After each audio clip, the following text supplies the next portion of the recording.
Bon, ben bonsoir. Voilà, je veux juste vous accueillir à cette soirée donc consacrée aux jeunes et à l'espace. Juste deux mots avant de passer la parole donc aux gens qui sont là. Je voulais juste vous dire deux mots sur l'association, donc les Amis de la Cité de l'Espace. Voilà, en quelques mots. Donc, notre association, elle est faite pour informer et communiquer au niveau du spatial, c'est-à-dire répandre la culture spatiale le plus largement possible, et puis faire connaître la Cité de l'Espace. Elle est là aussi pour participer et promouvoir donc diverses manifestations de l'espace organisées donc en faveur du spatial. Et puis donc organiser des manifestations. Alors les manifestations, on en fait un certain nombre. Hein. Voilà, alors ça c'est peut-être un peu plus compliqué. Les manifestations, on fait essentiellement des conférences, mais pas que.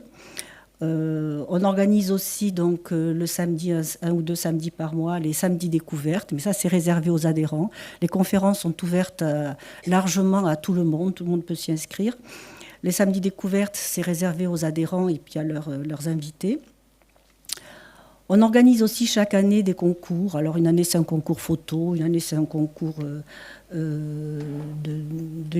d'écriture. Voilà, il y a plusieurs types de concours. Chaque année, on remet aussi à une personnalité donc un grand prix, le prix des Amis de la Cité de l'Espace.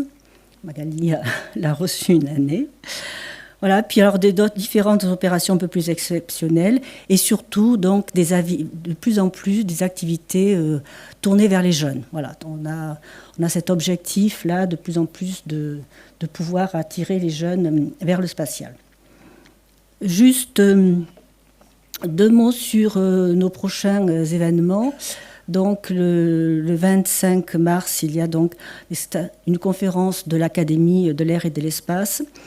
Mais qui ne se tient pas ici, qui se tient donc à la médiathèque Cannabis, comme toutes les activités, comme toutes les activités de l'Académie. Le 29 mars, il y a la Coupe robotique, qui est organisée par la Cité de l'Espace et qui effectivement met en scène donc des robots fabriqués par des jeunes.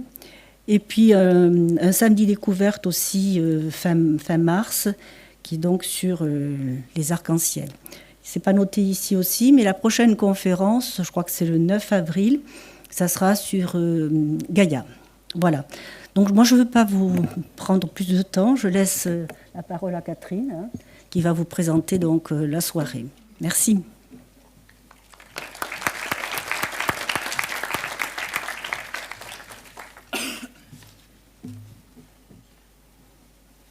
Oui, bonjour, Catherine de Cochenek. Donc, je suis membre de la CE et puis de la commission jeune. Cette commission jeune est toute nouvelle, elle est toute jeune, elle aussi. Et nous l'avons créée au sein de la CE justement pour promouvoir, expliquer et même, j'ai lu, justifier l'activité spatiale auprès des futurs citoyens que vous êtes. Et voilà.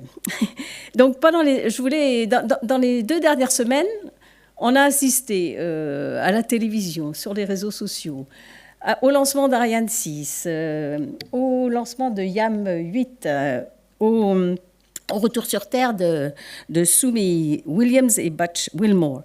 On voit qu'aujourd'hui, l'espace fait partie du quotidien et les jeunes sont confrontés à l'espace. Maintenant, dans ces tables rondes, on a essayé d'aller un petit peu plus loin.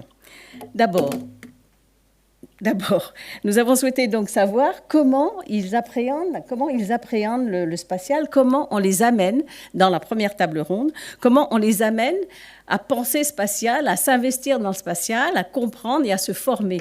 Et là, nous avons Astre et Planète Sciences Occitanie qui va venir nous l'expliquer. Dans la seconde table ronde, nous avons des personnes qui se sont déjà investies dans le spatial, au sein d'associations qui ont monté des projets techniques. Et là, nous avons Tolosat, un postdoc qui est Yann, et puis nous avons Scube, Thomas Binet. Et là aussi, quelle est leur vision du spatial ? Ils se sont déjà engagés dans le spatial, ils ont déjà un recul. Comment ils pensent que ça va évoluer dans le futur? Et enfin, la troisième table ronde que j'ai nommée « Façonner l'espace », une expression que j'ai empruntée à Marius Céleste parce qu'il l'a écrit dans le petit papier qui nous a servi à préparer cette conférence. Et avec Loft, Utah, Space Locker et Alpha Impulsion, ces jeunes entreprises donc, témoigneront de ceux qui ont sauté le pas. Ils ont pris des risques. Ils parlent Europe, ils parlent rentabilité, ils parlent compétition. Ils s'appuient également eux-mêmes sur des jeunes. Et ces trois tables rondes, nous essayons de... Sophie Champagne, qui est par là, voilà, va animer ces 3 tables rondes et les feront parler, j'espère même peut-être ensemble. Mais nous allons surtout avoir en introduction Magali Vessière, qui viendra introduire cette conférence et ces 3 tables rondes en localisant l'ensemble des efforts sur la région Occitanie. Juste quelques petits mots plus pratiques. Vous allez pouvoir poser des questions à la fin des 3 tables rondes, mais également, on est moderne, avec votre téléphone. Vous avez par ici, non, il n'est pas là. Par ici, vous avez c'est plus tard, pardon. Vous avez un code flash que vous pouvez aller chercher. Vous allez pouvoir poser ces questions. Ces questions seront, voilà, les voilà. Hein. Ces questions seront Philippe Sivac qui participe à cette conférence, va noter toutes vos questions. À la fin, donc, on essaiera de vous répondre.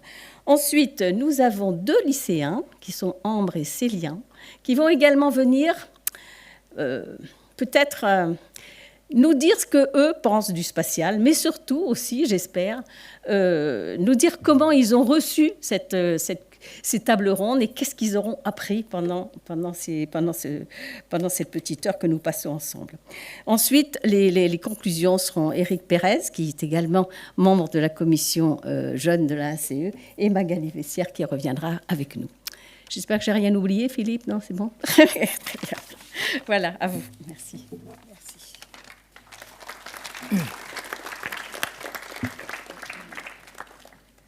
Alors, bonsoir à tous.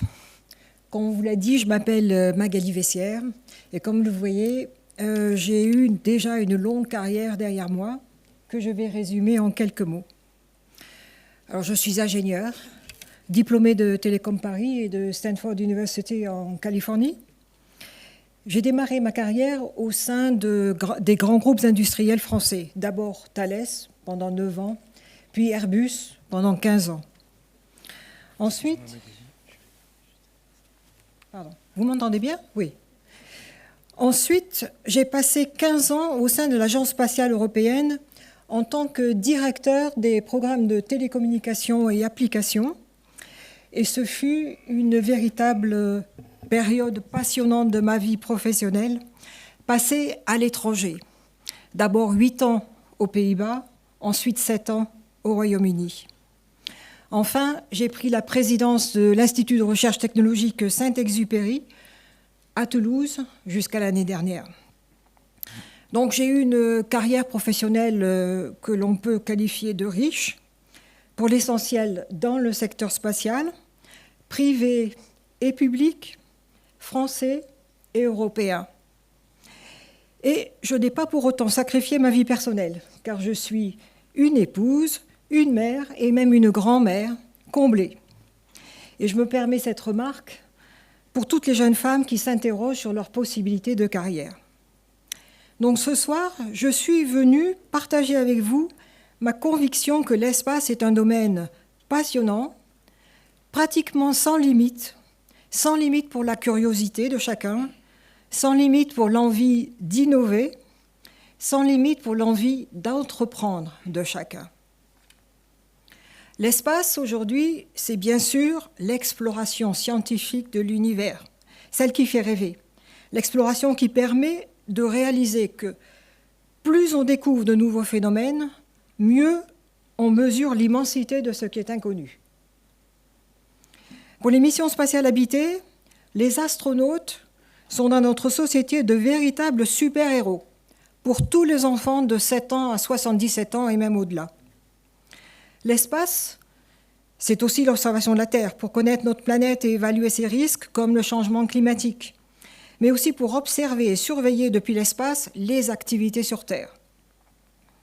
Vous le savez, les données spatiales sont essentielles pour la météo. Vous connaissez aussi le GPS et le système Galileo, indispensables à notre vie quotidienne. L'espace, c'est encore la diffusion de la télévision par satellite, même si ça diminue, et les connexions Internet à haut débit.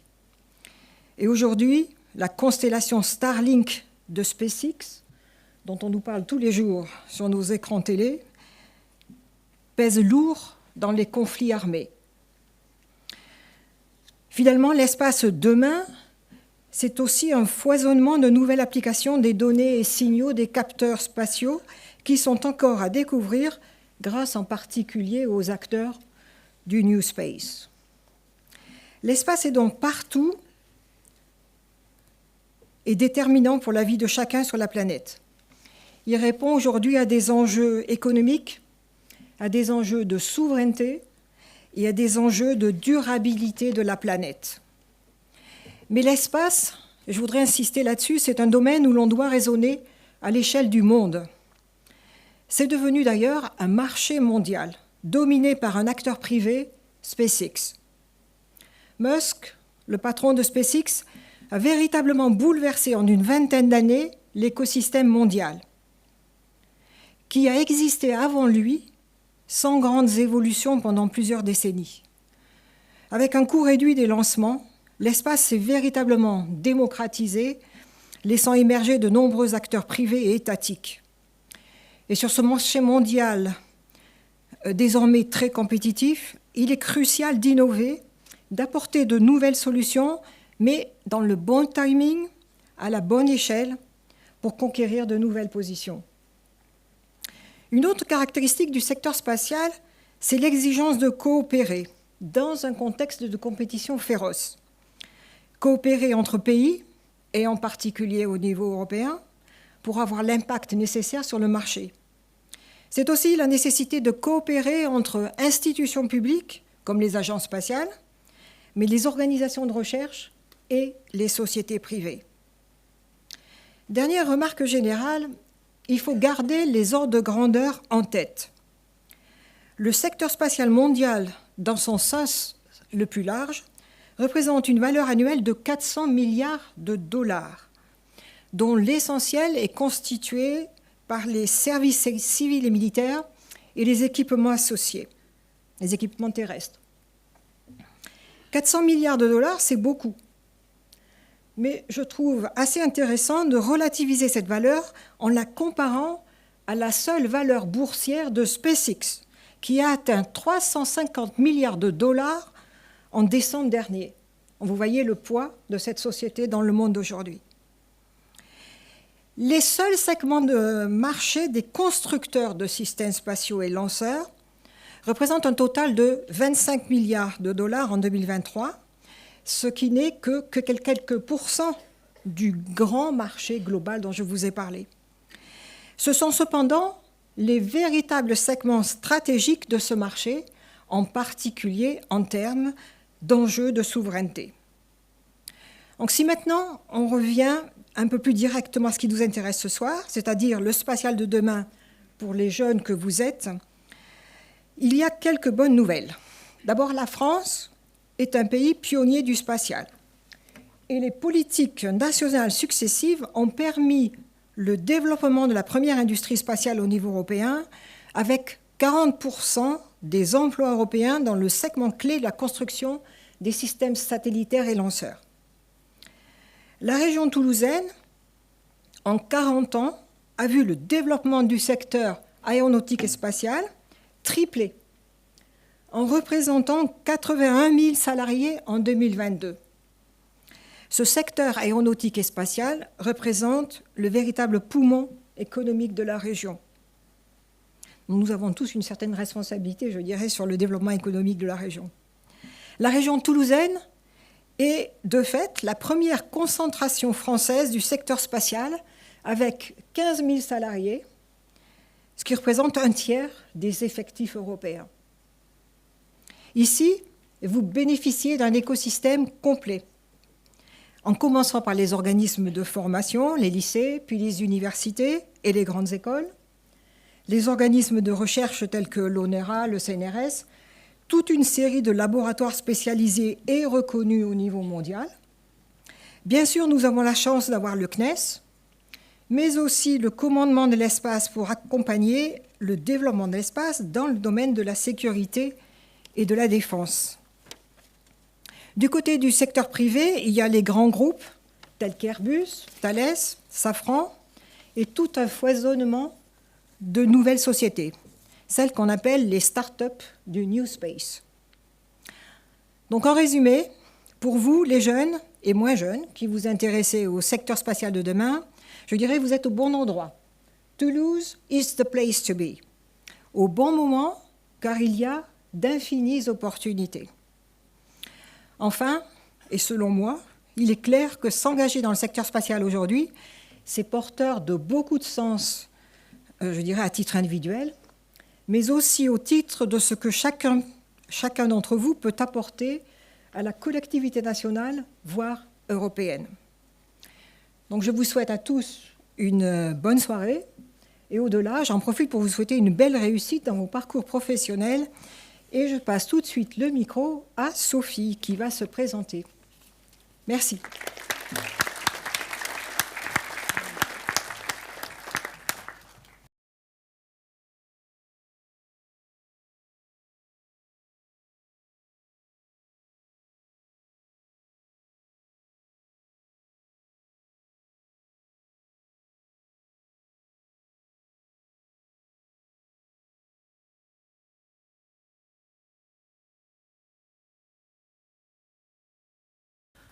Ok, super.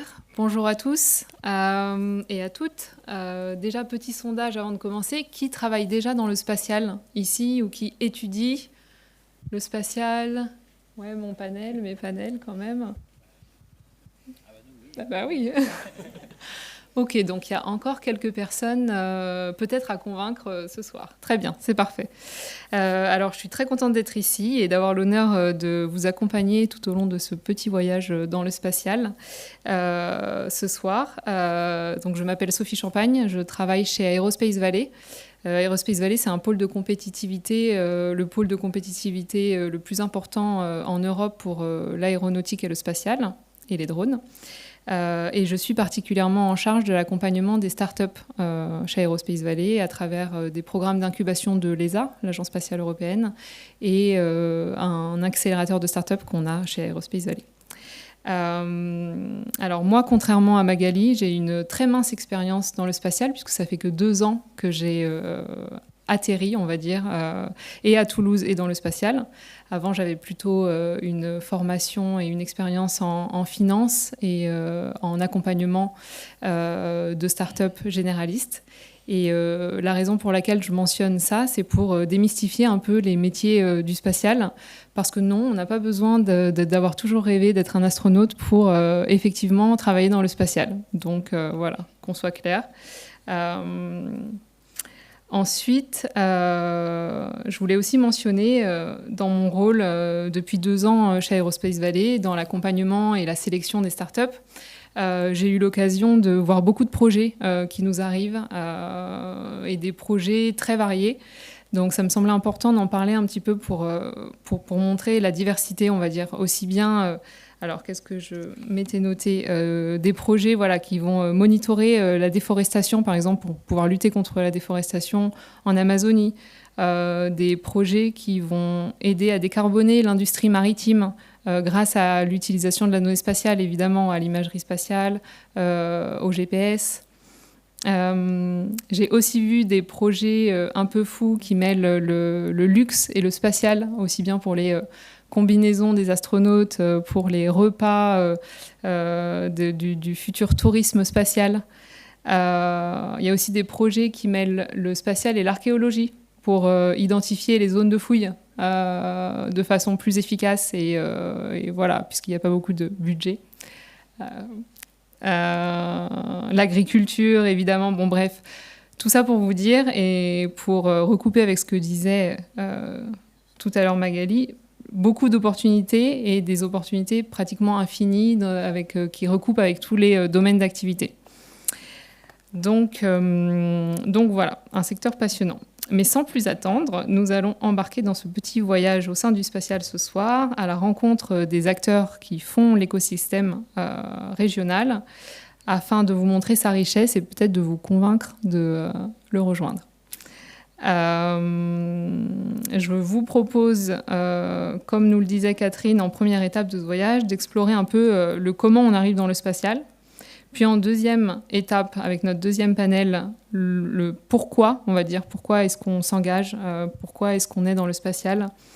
Et enfin, en troisième partie, de faire un petit focus justement sur ces fameuses startups du New Space et sur l'entrepreneuriat dans le spatial. Est-ce que ça vous convient ? Ok, super. Alors, ça fonctionne. Alors, je me tourne à ma gauche pour le premier panel. Et je vous présente Lisa Wong, qui est venue représenter Astre, un think tank, une association qui rassemble les jeunes autour du spatial et les invite à réfléchir sur leur vision du futur du spatial, tant au niveau politique, social, écologique, et qui, malgré un boom du secteur, finalement, permet de garder les pieds sur Terre et de garder en tête l'utilisateur final. En gros, l'espace pour qui et à quel prix. Lisa, tu es aussi ingénieure chez Astroscale, qui est un super projet de dépollution de l'espace via le nettoyage des débris. Et je vous présente aussi François Schulz. Bonsoir. Président de Planète Science Occitanie, association également qui favorise la pratique des sciences pour tous. François, tu es aussi directeur du pôle espace contrôle et opération chez Thales Services Numériques. Exactement.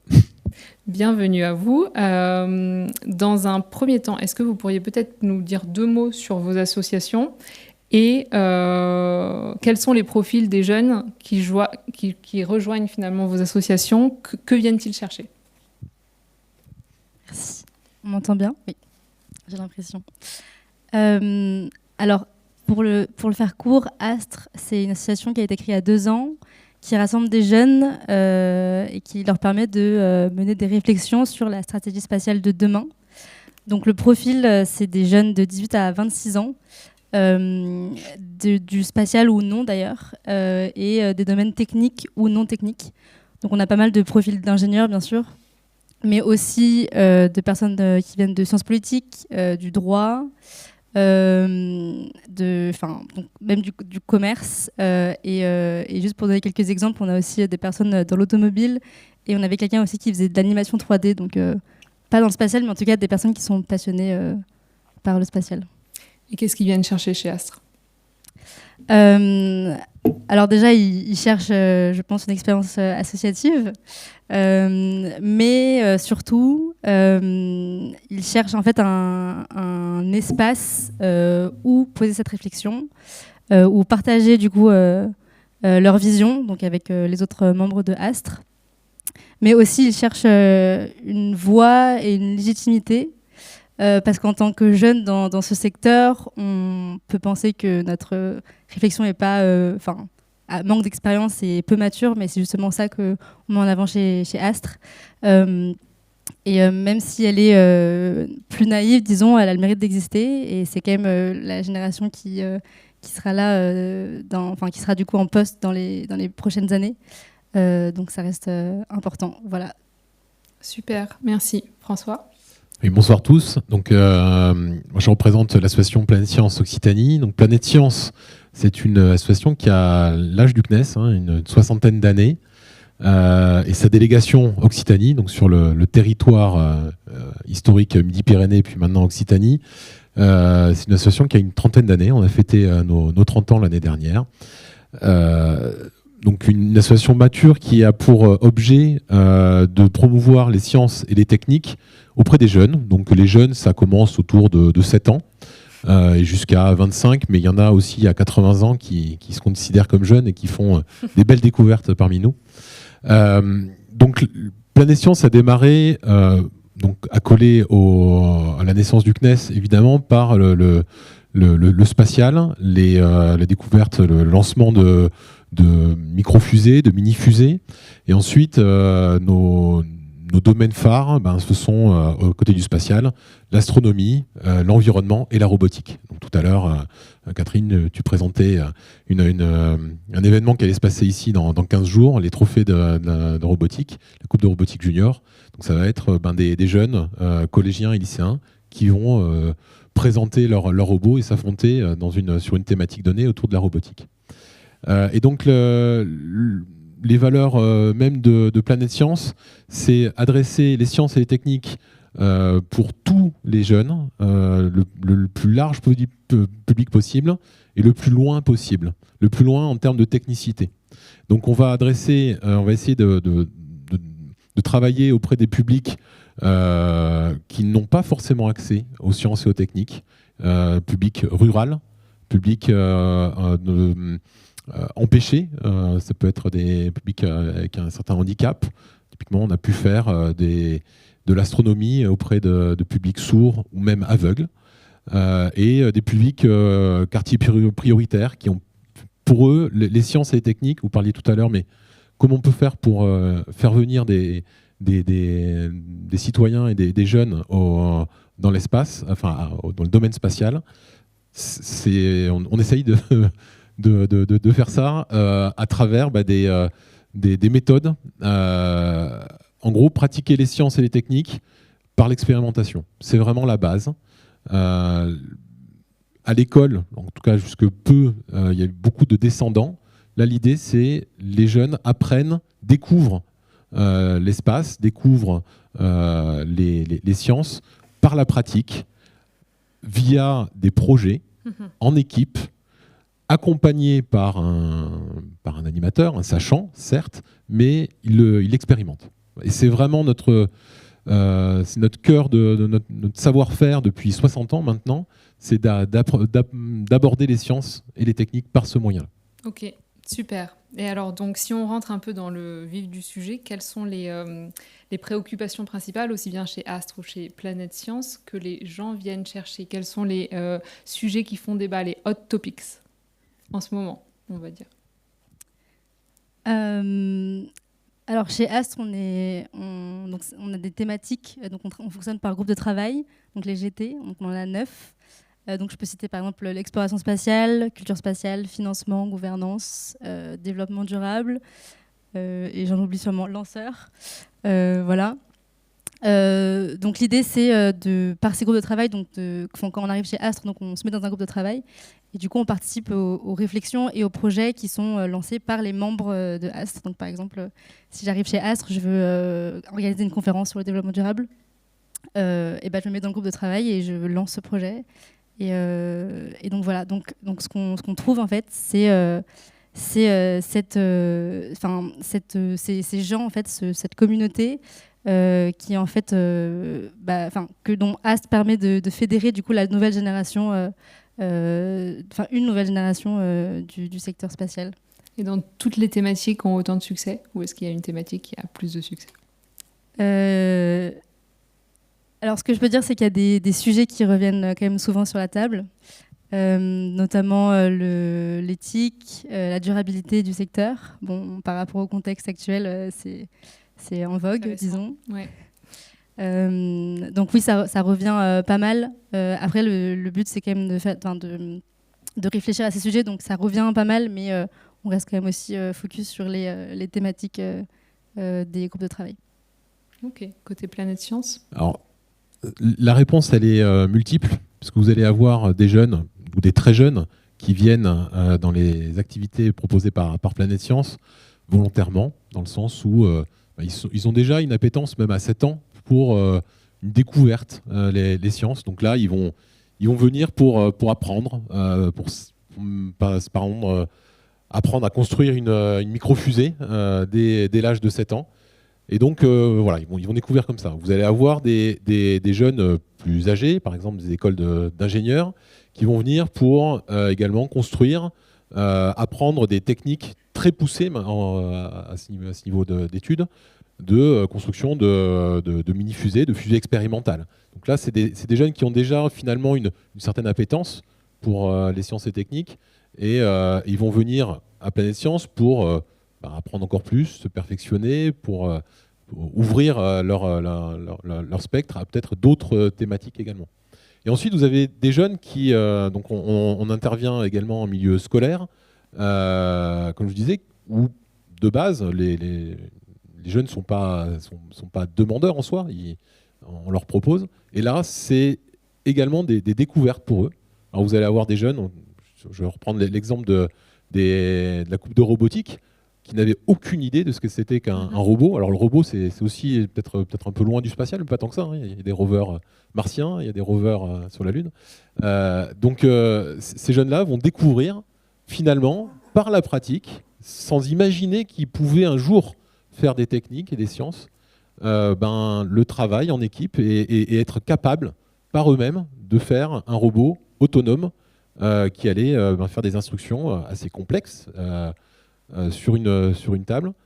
Donc vous avez les deux types de publics et on espère pouvoir continuer comme ça. Donc l'objectif, c'est vraiment pour tous, au maximum, et le plus loin possible en termes de technicité, qu'on va accompagner ces jeunes-là. Ok, super. Du coup, peut-être dernière question pour vous. Qu'est-ce qui vous fait personnellement rêver dans le spatial? Pourquoi vous vous êtes impliqué dans le spatial depuis toujours, peut-être, vous? Ou est-ce que justement c'est venu tardivement? Est-ce que vous pouvez nous partager un peu Oui, depuis oui, longtemps. Je pense la passion des sciences, donc le tonton à Noël qui offre un livre sur les planètes, la grand-mère qui veut que tu deviennes astrophysicienne. Voilà, c'est parti comme ça. Puis après, la passion, enfin du coup, on s'oriente dans une carrière d'ingénieur, enfin dans des études d'ingénierie. Puis après, on a la passion de l'innovation et des technologies. Et on se rend compte qu'au final, le spatial, c'est pas que du technique. Et donc, justement, si je me suis engagée chez Astre, c'est aussi pour couvrir ces aspects-là beaucoup plus stratégiques qui manquaient. Et donc, aujourd'hui, je suis encore plus passionnée par ce secteur-là et j'ai encore plus envie d'y contribuer et de le faire. Tu le fais très bien avec Astre, oui, a priori.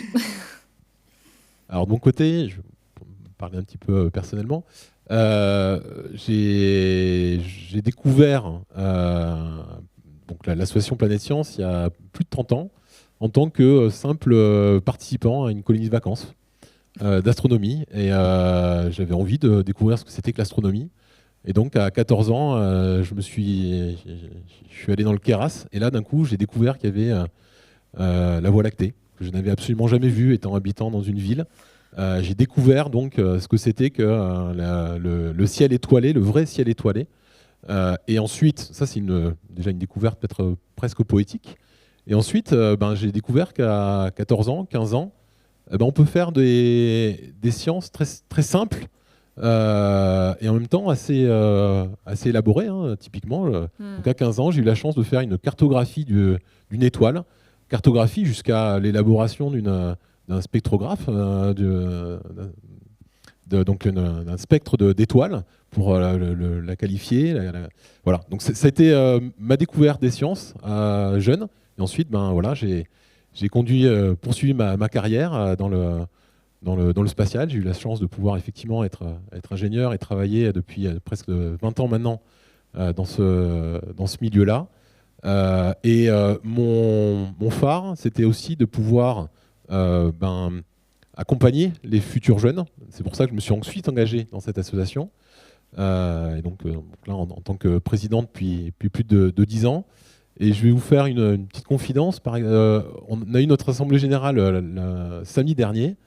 Et on a donné la parole à une jeune ingénieure, Léa, qui finalement a suivi un parcours assez semblable à une autre génération. Hein. Elle a découvert Planète Science, donc l'astronomie, pareil, il y a presque 6-7 ans. Elle a ensuite été dans une école d'ingénieur à Super Héros. Elle est maintenant jeune ingénieure dans une start-up qui va faire des robots lunaires. Et pareil, le flambeau est passé. Et son ambition, c'est aussi de donner la flamme aux plus jeunes. Donc voilà, depuis une 60aine d'années, je pense qu'on passe ce flambeau de génération en génération. Et pas que d'ingénieurs d'ailleurs. Il y a tout plein de monde qui gravite autour. Donc mettre les mains dedans pour réveiller les passions. Super, merci beaucoup. On peut les applaudir bien fort, s'il vous plaît. Merci.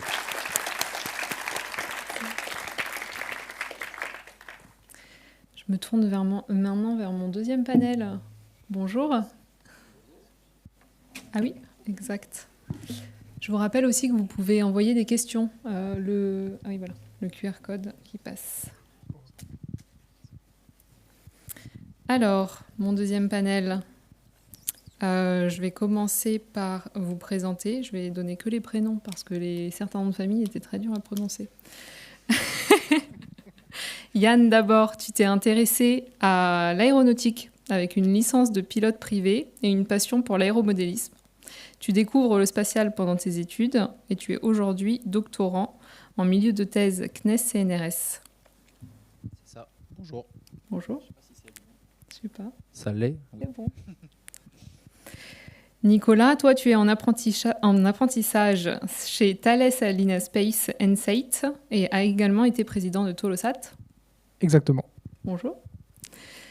Et enfin, Thomas, tu es étudiant à l'ISAE Sup Aéro et impliqué dans le club des fusées expérimentales SCUB.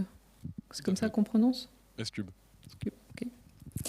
Alors clairement, il y a un point commun entre vous trois, c'est les projets étudiants, fusées ou nanosat.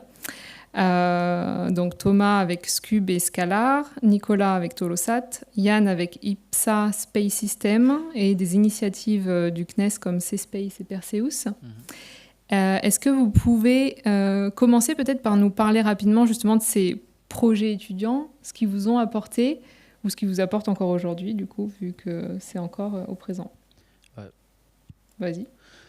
Enfin, moi, ça rejoint complètement après la table ronde précédente avec Planète Science. Hein, je suis complètement tombé dans ce bain-là et j'ai découvert grâce à Planète Science. Donc, en arrivant en école d'ingé, j'ai découvert le C-Space.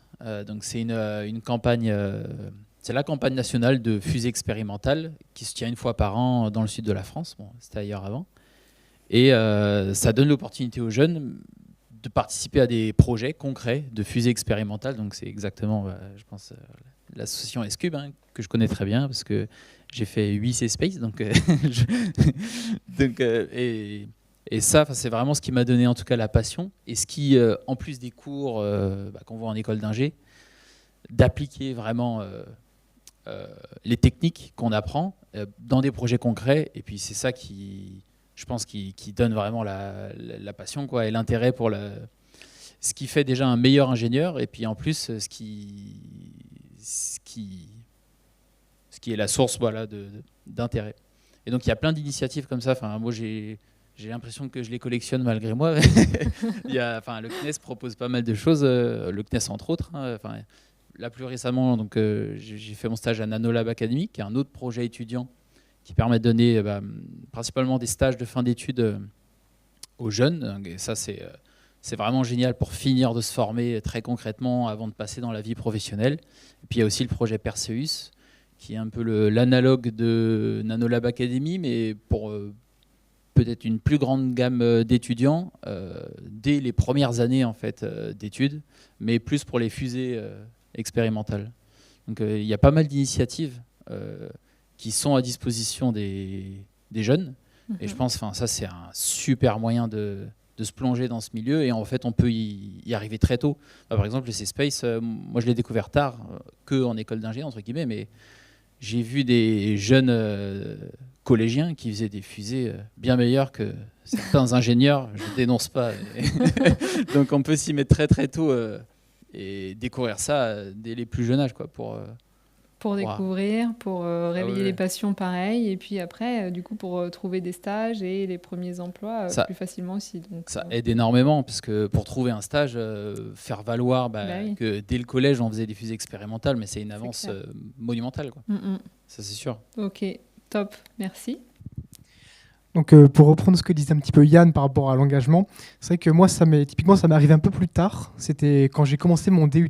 J'ai rencontré une personne qui m'a vraiment plongé dans le domaine de l'aérospatial. J'ai vraiment adoré ça. Ça m'est venu comme une passion.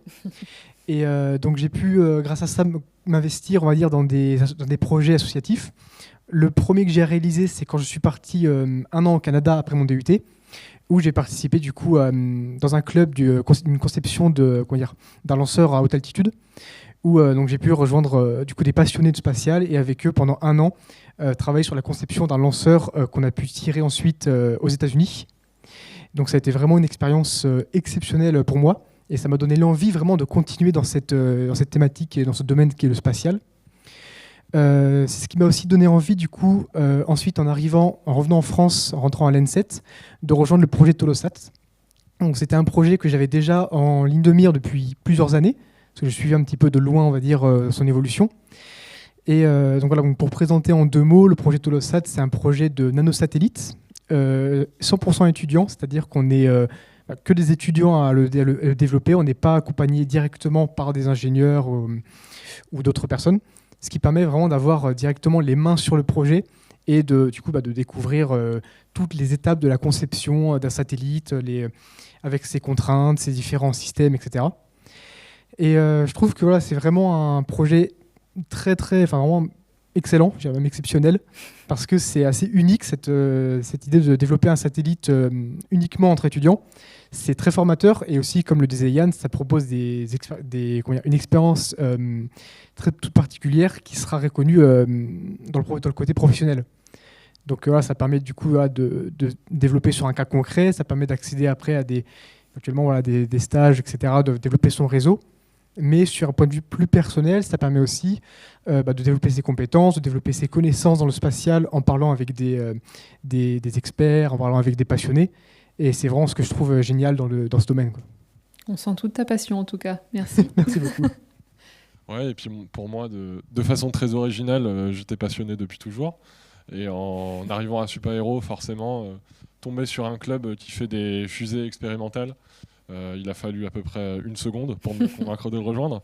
Le S-Cube, c'est un club de fusées expérimentales qui regroupe tous les passionnés de l'école finalement, qui n'ont pas envie d'attendre leur diplomation pour toucher du doigt ce qui leur fait rêver. On travaille sur 5 projets différents qui touchent un peu à tout, à la fabrication de moteurs fusées, à des fusées supersoniques, à des fusées qui vont se séparer en plein vol. On fait énormément de rencontres différentes. On travaille avec Planète Science notamment pour tout notre volet formation des nouveaux arrivants, pour forcément la participation au C-Space. On y était l'été dernier, on y retourne si tout va bien cette année aussi. Et c'est super intéressant de faire toutes ces rencontres, que ce soit Planète Science, d'autres étudiants au sein de l'école, ailleurs, des professionnels avec lesquels on peut travailler aussi. On apprend énormément de choses. On peut mettre en pratique toutes les connaissances qu'on apprend au sein de notre cursus, apprendre d'autres choses aussi. Et c'est une expérience qui est super valorisée, déjà pour son propre développement personnel et dans l'industrie aussi, ça nous aide beaucoup. Super, merci beaucoup. Puisqu'on parle pas mal de lanceurs, d'infrastructures, de nanosatellites, on peut mettre les pieds dans le plat, on va dire, directement. Et se dire que vous travaillez sur des projets étudiants, c'est super pour apprendre. Mais après, du coup, comment est-ce qu'on se positionne quand on est futur ingénieur, futur professionnel ou même jeune professionnel du spatial, sur toutes les questions d'éthique, de valeurs, par exemple, puisqu'on sait que le spatial est quand même très dual, donc avec des utilisations militaires. Comment est-ce que vous, avec cette passion qu'on peut sentir peut-être plus pour la technique en elle-même, le spatial en lui-même, et ce que certains nomment de spatial noble, comment est-ce que vous gérez un peu cette question ? Comment est-ce que vous vous mettez d'accord avec vous-même, on va dire, pour vos futurs choix ? Et quels seraient vos conseils, du coup, à ceux qui se posent la question et qui, du coup, peut-être sont rebutés d'entrer dans le spatial à cause de cette question ? Et j'invite d'ailleurs le reste de mon panel à répondre, si jamais, après.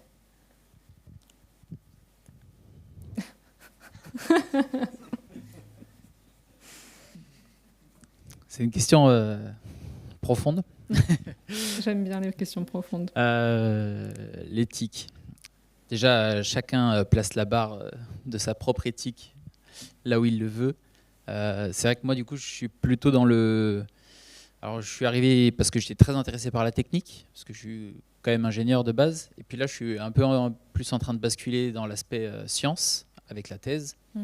Où je développe un instrument scientifique pour caractériser les atmosphères, étudier les climats de la Terre, mais là on fait une version spatiale pour d'autres planètes. Et du coup, c'est vrai qu'en ce qui me concerne, la nature de ce qu'on fait, je pense que c'est assez important de réfléchir à pourquoi est-ce qu'on le fait et est-ce qu'on est en accord avec ça. Moi, ça me motive en tout cas de savoir que je travaille quand même sur une thématique qui est assez noble, entre guillemets, dans le sens où j'apporte une microscopique pierre à l'édifice de la science, mais c'est très prétentieux de dire ça, parce que ce sera vraiment un gravillon, mais en tout cas, ça me motive de savoir que on a le choix de travailler sur ce qu'on veut dans le spatial. Il y a énormément de sujets, des sujets super intéressants. Vous avez parlé de dépollution tout à l'heure. Vous avez aussi parlé de pollution avec Starlink, qui indirectement en est.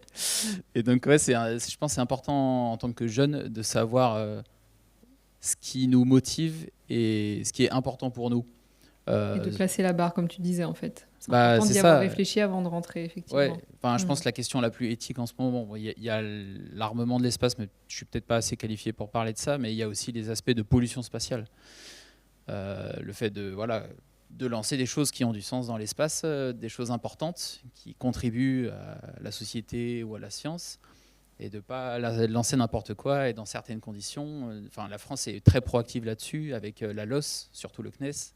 Donc c'est des questions qui sont importantes à se poser. Pardon, des questions qui sont très importantes de se poser maintenant, quoi. Super, merci.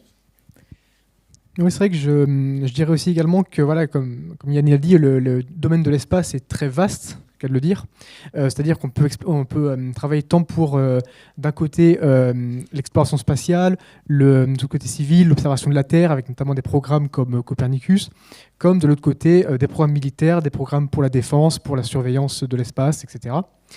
Donc, l'avantage de ça, c'est qu'il y a tellement d'applications différentes pour le spatial que chacun peut un petit peu, entre guillemets, travailler plus ou moins dans un domaine qui l'intéresse, ou à minima viser des projets qui sont en accord avec sa ligne de conduite.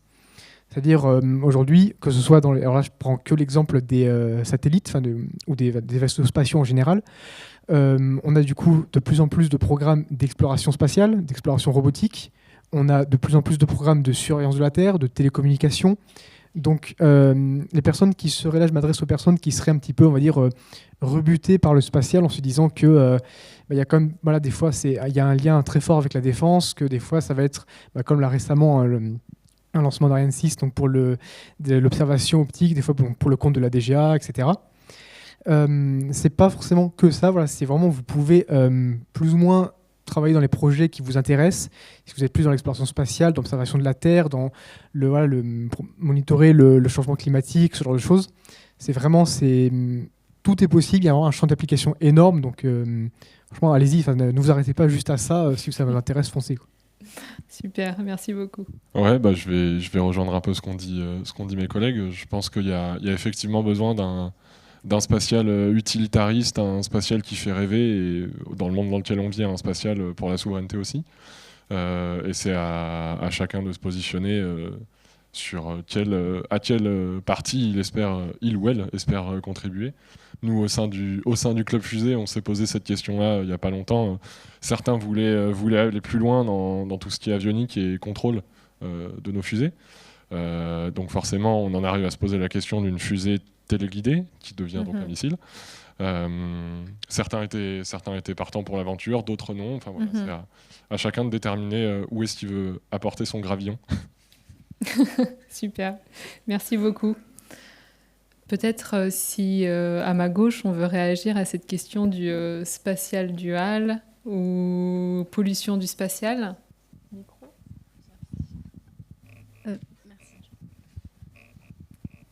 Je pense que c'est un peu l'éternel débat du progrès scientifique versus les conséquences que ça peut avoir. On en parle aussi beaucoup avec l'IA et tout ce genre de technologie. Moi, quand je suis rentrée dans le spatial, j'avais pas du tout imaginé... je n'avais pas conscientisé l'aspect dual. Après, c'est arrivé quand j'étais très jeune. Et donc, quand je suis rentrée dans le monde du spatial et dans l'industrie, j'ai compris qu'en fait, les technologies qu'on développait pouvaient potentiellement être utilisées pour autre chose. Je pense en tout cas chez Astre, j'ai l'impression que ça revient pas mal, c'est de ne pas oublier pourquoi on fait du spatial et pourquoi on développe ces technologies-là. C'est quand même pour l'utilisateur final, au final, donc pour les populations, pour augmenter les capacités de l'homme sur Terre. Et voilà, bon, je pense que c'est quelque chose quand même central et il ne faut pas l'oublier. Mais aussi, bon, protéger aussi les populations. Hein, on est dans un contexte un peu tendu, donc oui, c'est important, la dualité. Mais enfin, voilà. Merci. Côté start-up ? Alors, en ce qui concerne le secteur de la défense, moi je ne donnerai pas d'avis personnel, mais au niveau de l'entreprise, en tant que chef d'entreprise, c'est sûr que le spatial, depuis sa création, ou quand on peut penser par exemple depuis la création du CNES, c'est un sujet qui est par essence dual. Moi je travaille dans le domaine des fusées, donc je pourrais en parler après. Par essence, dans le domaine de la propulsion fusée, c'est un secteur qui est dual. Voilà, ça c'est une réalité avec laquelle il faut vivre. Et malheureusement, on peut avoir son avis, mais quand on travaille dans ce domaine-là, c'est la réalité des choses. Voilà. Après, il y a un deuxième aspect sur lequel je trouve peut-être qu'il y a des choses plus intéressantes à dire, sur le côté environnemental. Donc, sur ce côté-là, moi, je considère depuis toujours que le spatial, c'est un secteur d'avenir. J'ai grandi en lisant beaucoup de science-fiction, donc je me dis, mais pourquoi on n'a pas encore tout ça, là, les vaisseaux spatiaux, etc.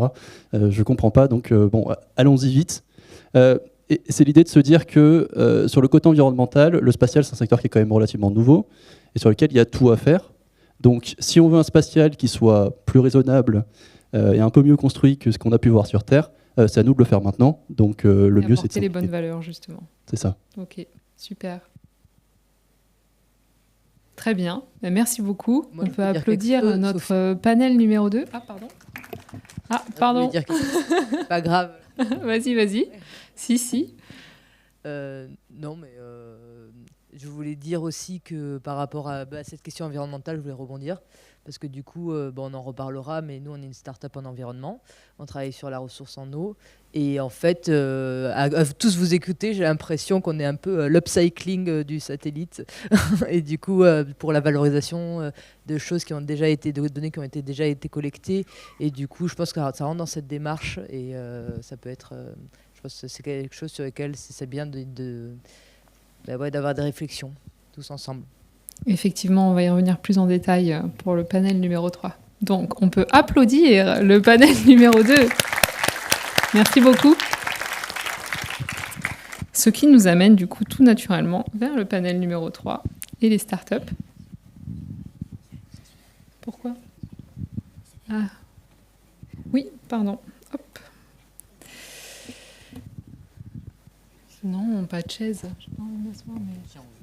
Bon, alors, on va commencer avec Roxelane. Tu es ingénieure agronome, docteur en environnement et fondatrice de ETOI, qui assiste à la gestion des risques via un bureau d'études et une plateforme pour le suivi en temps réel des ressources en eau en utilisant la donnée satellite. Marius, tu es cofondateur de Alpha Impulsion, start-up créée pendant votre cursus avec tes cofondateurs à l'ISA et Supaéro et qui développe une fusée au moteur de type autophage. Emma, tu es software engineer et satellite operator chez Loft Orbital, une start-up devenue grande avec ses 250 salariés aujourd'hui et qui développe des satellites prêts à l'emploi, justement pour tous ces nouveaux usages et la démocratisation du spatial dont on parle depuis tout à l'heure. Et enfin, Baptiste, cofondateur et technical lead chez Space Locker, start-up qui propose des missions spatiales clés en main via l'hébergement de n'importe quelle charge utile à bord de satellites existants, encore dans cette idée de démocratisation du spatial. Alors, première question peut-être à Emma et Baptiste, puisque Loft Orbital et Space Locker ont été créés aux États-Unis et à Paris respectivement. Pourquoi avoir installé une branche à Toulouse ? Qu'avez-vous trouvé dans l'écosystème local qu'il n'y avait pas ailleurs ? Maintenant aussi avec le retour d'expérience, on va dire, qu'est-ce que vous trouvez dans cet écosystème régional ? On arrive avant, donc je commence. Oui, donc Loft Orbital est une société qui a été créée à San Francisco et on a ouvert une filiale française à Toulouse en 2020, fin 2019 exactement. Et la raison... Alors, la petite anecdote, c'est que déjà la moitié des cofondateurs sont français, donc ça aide à ouvrir une branche et revenir au pays. Mais la vraie raison, c'était la recherche de diversité des talents. Donc on voulait vraiment s'ouvrir au monde pour aller chercher des talents européens et avoir un pied dans les deux pieds de l'Atlantique, des deux côtés de l'Atlantique, pardon. Pour aller rechercher ces talents, qu'ils soient français, toulousains, européens ou autre part ailleurs dans le monde, et s'ouvrir sur l'extérieur. Baptiste ? Nous, on était parisiens parce qu'on était dans ma cuisine à Paris. Donc après, quand il a fallu avoir des vrais bureaux, on a choisi une ville. Et donc on s'est retrouvé à Toulouse parce que c'était une évidence. Enfin, tu fais les fusées, tu es à Toulouse, point barre. On est aussi à Paris parce que développer, s'il vous plaît. Comment ? Développer sur l'écosystème. Pourquoi c'est une évidence ? C'est une évidence parce que... C'est pas une évidence pour tout le monde dans la salle. Enfin, c'est une évidence parce que, pour donner un exemple, ça m'est arrivé il y a un mois ou deux. J'échangeais par mail avec un gars du CNES. C'était compliqué, on se comprenait pas. Et la fin du dernier mail, c'était bon, vous faites quoi là ? Venez, on va boire un café, quoi. Et tu te pointes, puis le mec est là, puis fin du débat. Et ça, c'est un truc que tu peux pas faire quand tes bureaux sont à Paris. Ok, top. Peut-être les autres intervenants du panel, si vous avez quelque chose à dire sur l'écosystème. C'est marrant parce que j'ai un peu le problème inverse. On est basé à Toulouse, mais en ce qui concerne les lanceurs, il y a pas mal de choses qui se passent à Paris. Donc là, j'étais les 3 dernières semaines à Paris. Donc je suis content de rentrer un peu à Toulouse pour 2 semaines là, avant de devoir y retourner début avril. Mais donc voilà. Bon, alors pour nous, effectivement, Toulouse, c'était aussi une évidence pour les mêmes raisons, parce qu'il y a quand même beaucoup de choses qui se passent à Toulouse. Et en ce qui nous concerne, donc Alpha Impulsion, on travaille dans les lanceurs, donc on lance les satellites dans l'espace. Tous nos clients sont à Toulouse. Voilà. Donc une évidence. Roxelane ? Non, on dirait pas. Prendre un autre. C'est bon, j'ai réussi à l'allumer. J'ai appuyé sur un bouton.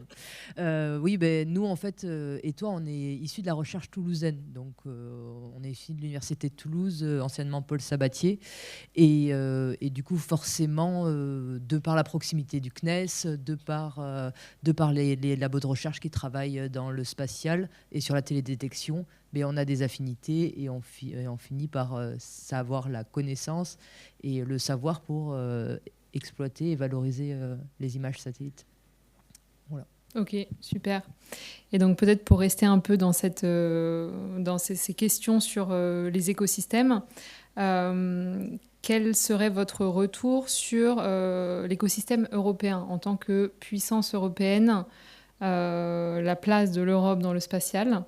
Est-ce que vous trouvez un soutien suffisant, on va dire, comment pour l'entrepreneuriat, justement pour les startups, est-ce que l'Europe vous soutient ? Et si pas assez, comment est-ce que, quelle serait votre opinion à vous pour retrouver peut-être une Europe plus compétitive ? Voilà, je lance le... Ne vous battez pas.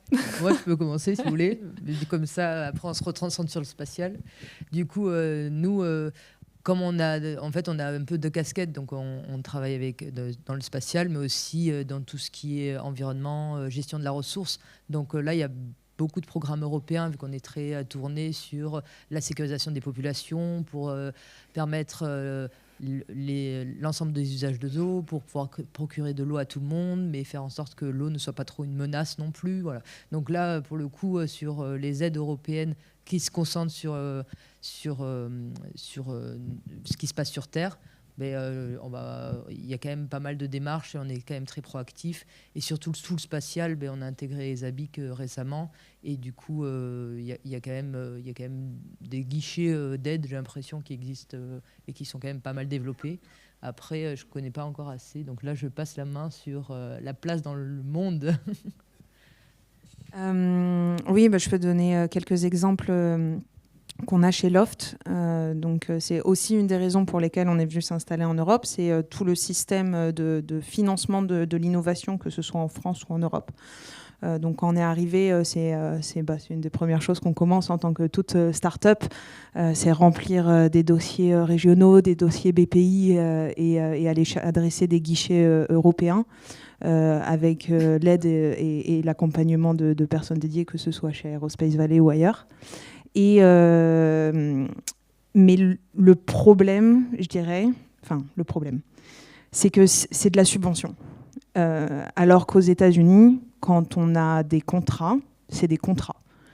C'est-à-dire qu'on fait du business. Alors qu'en Europe, on reçoit de l'argent gratuit.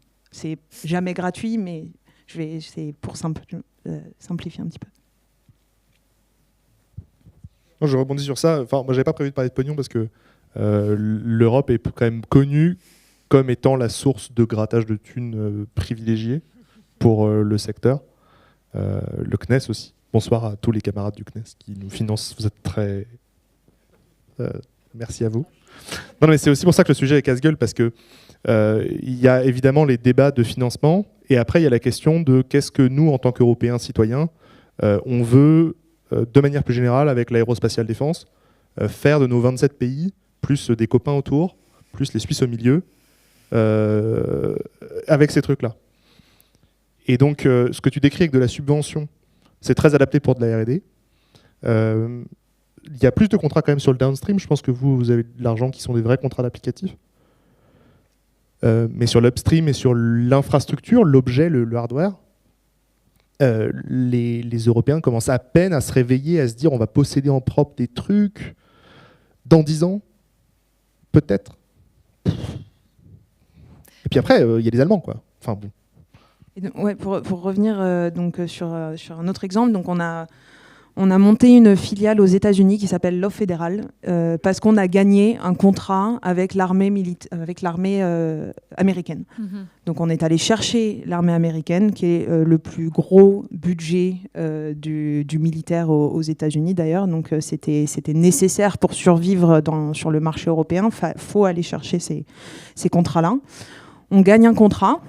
Et ils nous ont dit, OK, maintenant, il va falloir montrer une filiale parce que votre sous-groupe européen, il est hors de question de savoir ce qu'on est en train de faire. Donc, on a monté une filiale dédiée qui s'appelle Loft Fédéral. On l'a montée en moins d'un mois parce que c'était nécessaire pour finaliser le contrat avec l'armée américaine. Ça fait 5 ans qu'on est en France et ça fait 5 ans qu'on attend un contrat avec les militaires français. Pas parce qu'on ne veut pas, croyez-moi, on essaye d'aller le chercher, mais parce que naviguer les instances institutionnelles françaises et européennes, c'est difficile, très très difficile et très bouché. Donc la France et l'Europe, très bien pour créer une start-up, pour se développer au début, mais après il faut aller chercher des contrats et il faut penser à l'étranger. Pas seulement, mais il faut y penser, il faut le considérer dans le spatial. Il y a quand même des trucs en rang 2. Hein. Enfin, Loft, vous avez des soucis parce que vous y allez en frontal, mais il y a du business à faire en rang 2 de Thales et de Safran. Et eux, ils vont les chercher, ces contrats-là. Et ils les ont. Ils sont franco-français aussi. Oui, voilà. Mais c'est vrai. C'est votre problème. Oui, c'est clair. Marius, l'Europe, ça t'inspire? Alors, ouais, peut-être pour ajouter sur les problèmes, je pense que au final, le fondement de la situation, ça vient un peu de la division qu'il y a entre les différents alors, pays, institutions, etc.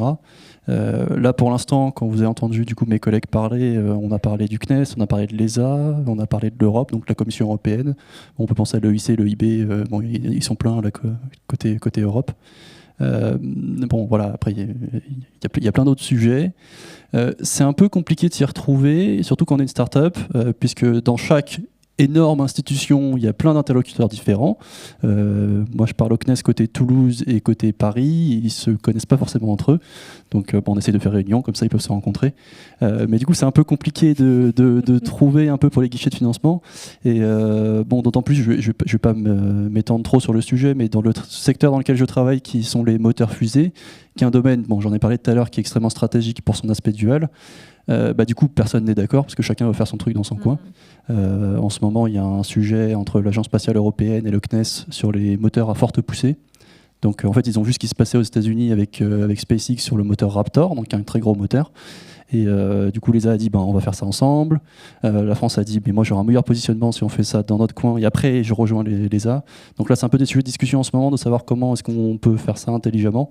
Mais du coup, il y a des gros enjeux géopolitiques. Voilà, je ne m'étendrai pas à retour géographique, etc. Bon, nous, on dépose des dossiers ESA. Et bon, c'est assez casse-tête. Voilà, pour résumer, un peu compliqué, mais quand même un écosystème qui soutient, parce qu'au moins ça veut dire qu'il y a des grants, il y a des financements. Il y a des écosystèmes où il n'y en a pas. Bon. Et si je peux rajouter un truc, parce que je suis toujours pénible. Vas-y, sois pénible. Mais ce que je voulais dire, pour rebondir par rapport à ce que vous disiez sur justement, est-ce qu'il faut s'ouvrir les satellites, est-ce que c'est à l'international? Là, on est franco-français ou américo, enfin voilà. Mais en vrai, en fait, l'intérêt du spatial, c'est qu'on peut aller partout sur Terre, et ça permet de récolter des données partout. Donc, aucune start-up, je pense, mais je demanderai confirmation à mes collègues autour de moi, aucune start-up qui est dans le spatial ne réfléchit que l'application qu'en France. C'est que mondial, en fait. Non ? Oui, et puis, enfin, j'ai personnellement été rude sur l'écosystème français et européen. Si on est là et qu'on y est toujours, c'est parce qu'il est riche, généreux et que on y est bien aussi. Donc je pense qu'il y a il faut qu'on continue à travailler collectivement pour gagner en compétitivité, que ce soit l'Europe vis-à-vis du monde ou la France vis-à-vis de l'Europe. Mais c'est des discussions qui, en effet, il faut continuer à les avoir et pouvoir garder cette unité européenne. Merci beaucoup. Il nous reste très peu de temps. J'ai encore 2 questions. J'en ai une pour Roxelane, parce qu'on a beaucoup parlé d'infra, de fusées, de satellites, etc. Donc j'avais envie de faire un petit focus quand même sur les applications et sur l'observation de la Terre. Qu'est-ce que ça implique pour une ingénieure agronome et docteur en environnement comme toi d'utiliser les données spatiales pour le suivi de l'eau sur Terre ? Qu'est-ce que les données spatiales apportent rapidement ? Et quand on monte une société comme la tienne, qu'est-ce que ça implique en fait du jour au lendemain de plugger, d'intégrer du spatial ? Est-ce que tu as dû recruter un spécialiste de la donnée spatiale ? Comment ça se passe ?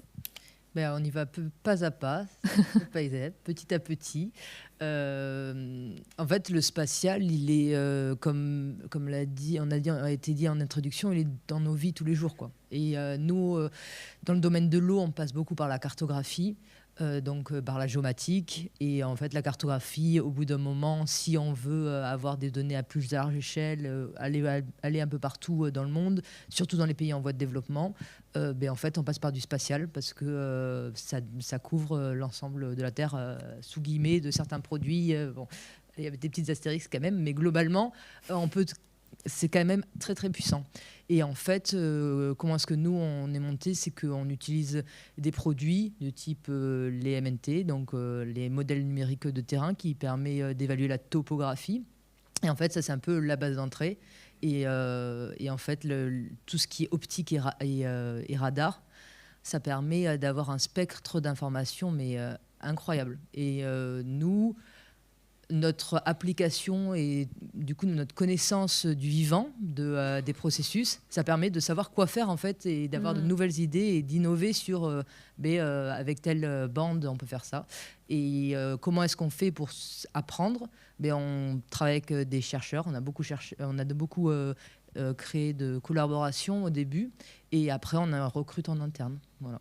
Okay. On grandit petit à petit. Super. Dernière question pour les entrepreneurs, du coup. Pourquoi avoir créé votre start-up au lieu d'aller vous faire recruter dans un grand groupe, par exemple? Et pourquoi dans le spatial? Est-ce que c'était vraiment une envie depuis toujours? Vous avez 30 secondes chacun. Les trois. Marius, tu veux commencer? Alors, moi, le spatial, c'est devenu une évidence qu'à partir de l'école d'ingénieur. Avant ça, j'étais pas vraiment concentré sur le sujet, j'étais pas trop concentré sur le futur. Et puis, je suis arrivé en école et j'ai fait, en fait, c'est super. Moi, depuis tout petit, je voulais être inventeur, donc ça m'a peut-être mené dans cette voie de travailler sur un nouveau type de moteur fusée et fonder ma start-up. Mais le spatial, c'est vraiment arrivé en école d'ingénieur. J'ai fait Super Héros, je suis allé au S-Cube. Voilà. Baptiste? Moi, je suis arrivé dans le spatial parce que je jouais des jeux vidéo avec des fusées, c'était rigolo. Et j'aimais bien la géopolitique. Et du coup, c'est un secteur où on fait de l'industrie et de la géopolitique. Et du coup, j'ai fait ça. Et pourquoi une start-up? Parce que j'étais à l'Agence spatiale européenne et j'ai rencontré un mec dans une cave qui m'a dit « Viens, on monte une start-up ». J'ai dit oui. Dites pas oui. Roxelane, pour finir. Moi, j'ai fait une thèse et en fait, à l'issue de ma thèse, donc après, je me suis demandé qu'est-ce qu'on va faire. Et en fait, j'ai adoré ma thèse. Donc, j'ai travaillé sur l'eau et sur les services rendus par la nature. Et en fait, avec les chercheurs, on s'est dit, mais non, mais il y a plein de demandes, il y a plein de besoins, allez en créer. Voilà. Ok. Parfois, un peu par hasard, finalement. Super. Oui, il y a forcément des affinités avec l'entrepreneuriat. Hein. Très bien, c'est ce que je voulais entendre. Merci beaucoup. On peut les applaudir bien fort.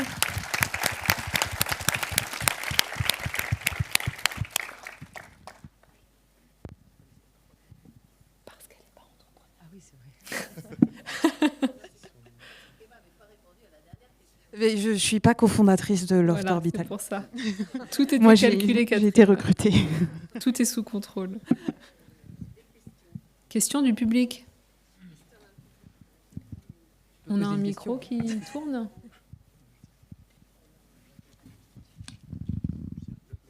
Le temps que les questions bougent, vous faites quoi chez toi?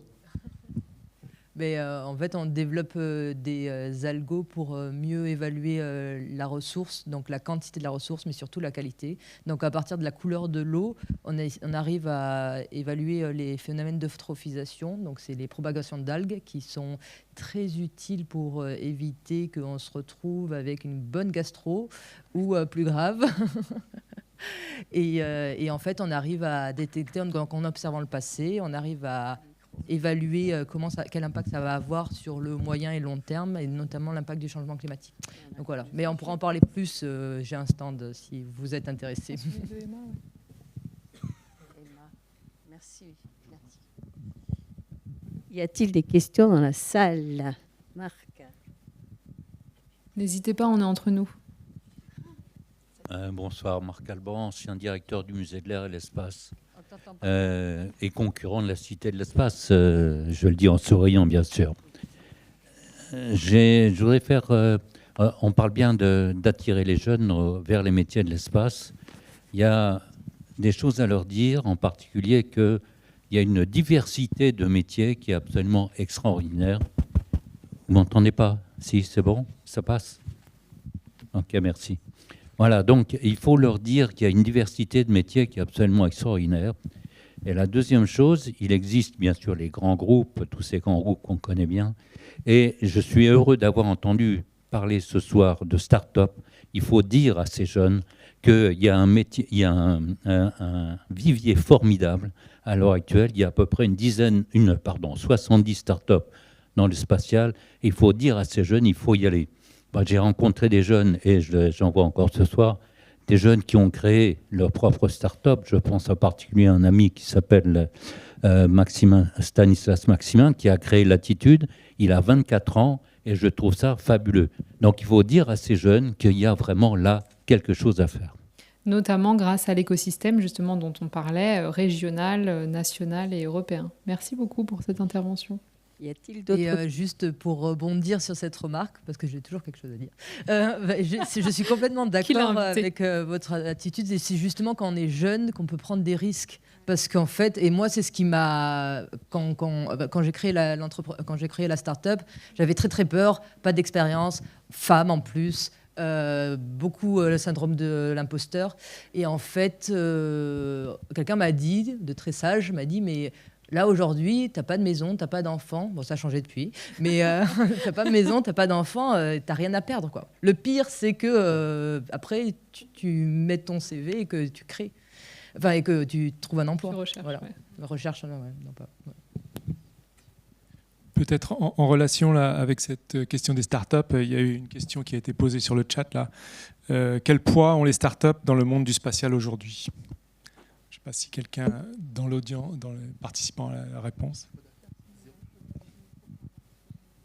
Nous, on fait du chiffre d'affaires. Poids des startups.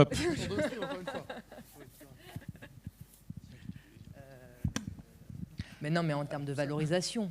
Non, mais les valos, ça compte pas. Ouais. Si, ça compte. Si je peux me permettre, juste pour vous dire qu'en fait, c'est très important en termes de nouvelles idées, en termes de nouveaux concepts. D'ailleurs, je crois que la start-up que tout le monde connaît et que j'ai citée de nombreuses fois, c'est SpaceX. En son temps, elle fut start-up. Et elle a révolutionné vraiment l'ensemble du secteur, donc c'est extrêmement important d'avoir des startups. Aujourd'hui, cependant, si on s'en tient à vraiment la définition de start-up comme étant une toute petite et récente entreprise, le poids économique reste modeste. Et donc, c'est une chose qu'il faut garder à l'esprit, quoi. Mais la start-up, elle est vouée à se développer. Et de ces startups, ce qu'on attend, et en particulier en France et en Europe, c'est l'émergence de licornes, c'est-à-dire celles qui vont jusqu'à faire 1 milliard d'euros de chiffre ou de dollars de chiffre d'affaires, et rapidement. Voilà. Donc, on n'est pas, désespéré. On compte sur vous. Puis c'est le poids de l'innovation, pas forcément le poids de la valorisation. Oui, c'est ça. Pardon. C'est très fort. Oui, je voulais rebondir sur ce que vous disiez, Magali. C'est vraiment apporter de l'innovation, que ce soit une innovation technologique ou aussi une innovation sur le modèle économique. Quand je reprends l'exemple de mon entreprise, parce que c'est ce que je connais le mieux, mais le modèle économique de Loft est complètement nouveau. Il n'existait pas il y a une dizaine d'années. Et maintenant, on a vu quelques autres entreprises émerger sur ce même modèle. Donc, il faut le temps, évidemment, qu'ils se développent, qu'ils maturent, mais qui pourraient potentiellement avoir un effet... si on rêve, on peut se dire comme l'effet de SpaceX a eu sur le monde des lanceurs, mais on va essayer de rester modeste et déjà de se dire qu'avoir un effet sur l'économie, sur comment on envoie des satellites et comment on démocratise l'accès à l'espace. C'est peut-être le moment, Baptiste, si tu veux d'ailleurs décrire un peu plus en profondeur ce que fait Space Locker, parce que j'ai été très brève. Oui, Blablacar. Mais en parlant de justement nouveaux business models, innovation, etc., je pense que c'est parlant aussi, Space Locker. Quand vous faites un trajet en voiture et qu'il vous reste de la place, vous pouvez avoir des gens dans la voiture parce que ça les arrange et que ça vous coûte un peu moins cher. Et aujourd'hui, il y a une espèce d'alignement de planètes, pour en parler après, pour plein de raisons. Il y a pas mal de monde qui envoie des satellites un peu trop gros. Et il leur reste de la place sur leurs satellites un peu trop gros. Et moi, je leur rachète. Et mes clients à moi, qui sont plus petits, font du covoit sur les satellites plus gros. Ils font de la mission secondaire sur des satellites primaires. Et en charge utile hébergée, les mots-clés. En anglais, c'est de la hosted payload. Voilà. Nous, on fait ça. On fait les prises au milieu. Et ce modèle économique, il a été débroussaillé par Loft. Et c'est pour ça que c'est intéressant de parler de cette historique-là aussi. Il y a 5 ans, on n'aurait pas pu monter cette boîte. Mm-hmm. Super. Merci. Autre question ? Alors, Sophie, je vais peut-être prendre, parce que les questions tombent un petit peu là, comme SVP 1515 pour les plus vieux. Là. Donc, combien de personnes travaillent pour vos startups respectives ? Peut-être on peut prendre les plus petits, les plus gros. Nous, on arrive à 300 personnes, tout effectif confondu entre les États-Unis et l'Europe. Marius? Alors de notre côté, Alpha Impulsion, on est une quinzaine. Plus jeune aussi, du coup. Ouais, nous on a une dizaine. Nous, on est 8. Mais je tiens à préciser qu'on n'en avons pas levé. Pas de complexe. Et alors, peut-être aussi pour continuer sur les startups, il y a une question sur Supaéro qui a été beaucoup mentionnée. Et peut-être pour préciser la question, dire quel est l'apport particulier de l'école dans tout ce monde, dans cet écosystème des startups. Alors, je suis obligé de répondre parce que ma startup est hébergée à Supaéro, donc forcément l'apport il est assez grand, hein, parce que tous les matins j'y vais, donc voilà. Non, c'est un fort soutien qu'on a de Supaéro depuis avant la création de l'entreprise, puisqu'en fait nous on est en contact avec. Supaéro c'est aussi une institution à part entière, donc ils ont pas mal de services différents, les fondations, associations, etc. Mais en tout cas tous sont prêts à soutenir l'entrepreneuriat. Donc depuis même 6 mois avant qu'on ait créé l'entreprise, on a été soutenu par Supaéro et on l'est encore aujourd'hui, puisque tous les matins j'y vais. Donc avec un incubateur in-house. Oui, c'est ça, InnovSpace. Voilà, très bien. Et si je pourrais rajouter en tant qu'étudiant actuel de Supaéro, pour les jeunes qui nous écoutent, c'est plus ça a été à l'époque la voie royale et presque unique pour intégrer le secteur spatial, c'est plus le cas. Plein d'écoles spécialisées dans le spatial ou non permettent de rejoindre le secteur après. Mais le poids historique de Supaéro fait que on a l'opportunité de faire des rencontres extrêmement intéressantes. Et ça aide forcément, que ce soit pour une carrière de salarié ou d'entrepreneur plus tard. L'importance du réseau. Merci pour la précision. Et donc justement, il y a une question sur le cursus, le profil avant de rejoindre une école d'ingénieur dans le spatial. Donc je pense qu'on peut élargir un petit peu la question pour savoir s'il y a des filières types et des filières alternatives qui mènent dans le spatial. Je vais peut-être répondre pour celle-là parce que pour le coup, moi, j'ai pas le parcours type prépa et école d'ingénieur. Pour ma part, donc j'ai fait un DUT, donc un diplôme universitaire de technologie, avant d'entrer en école d'ingénieur. Et donc c'est un parcours qui est aussi totalement possible. Alors je sais qu'aujourd'hui, depuis quelques années, c'est sur les BUT maintenant. Je suis plus vraiment au courant des réformes, mais il me semble que c'est toujours possible d'accéder aux écoles d'ingénieurs. Tout ça pour dire que, alors, dans un premier temps, pour entrer en école d'ingénieur, pour aller dans le spatial, on a du coup plusieurs voies. Donc il y a la prépa, les licences, les IUT. Il y a vraiment plein d'accès différents pour ensuite accéder, comme Thomas l'a dit, à plein d'écoles différentes et exercer des métiers dans le spatial. Et de manière plus générale, pour travailler dans le spatial, je ne sais plus qui l'a mentionné tout à l'heure, mais il y a une diversité énorme de métiers. Il n'y a pas forcément qu'ingénieurs. On retrouve aussi forcément des techniciens, on retrouve des scientifiques, on retrouve des gens qui sont experts en droit spatial aussi. Donc si vous voulez travailler dans le spatial, vraiment vous avez une multitude d'opportunités. Donc vous avez forcément les écoles d'ingénieurs, mais vous avez aussi plein d'autres parcours qui vont vous amener vers différents métiers dans le spatial, donc que ce soit l'école d'ingénieur ou autre. Merci. On va prendre une question live peut-être. Une question live. Là-bas en haut. Ah oui. Aussi après, ouais. Oh. Bonjour. Ça tombe bien parce que j'avais une question et vous avez quasiment donné la réponse. Là, on parle beaucoup de recherche, on parle d'engineering, on parle de start-up. En France, à Toulouse, il y a Airbus Space, il y a Thales. C'est donc aussi la production. À Paris, il y a la production de fusées. En aéronautique, il y a beaucoup d'écoles qui sont spécialisées pour former des techniciens sur des métiers liés à l'aéronautique. Ça existe aussi pour le spatial ?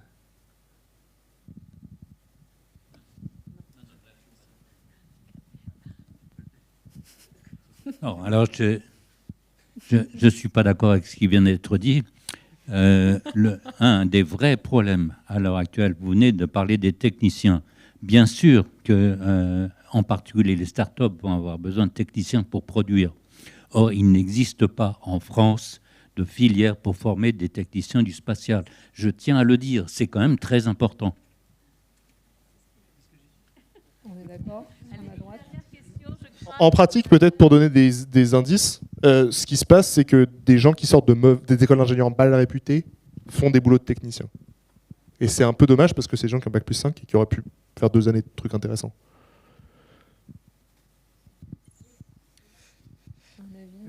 Ce que j'ajouterais aussi pour compléter ça, c'est que technicien dans le spatial, ça dépend aussi, c'est assez large, on va dire.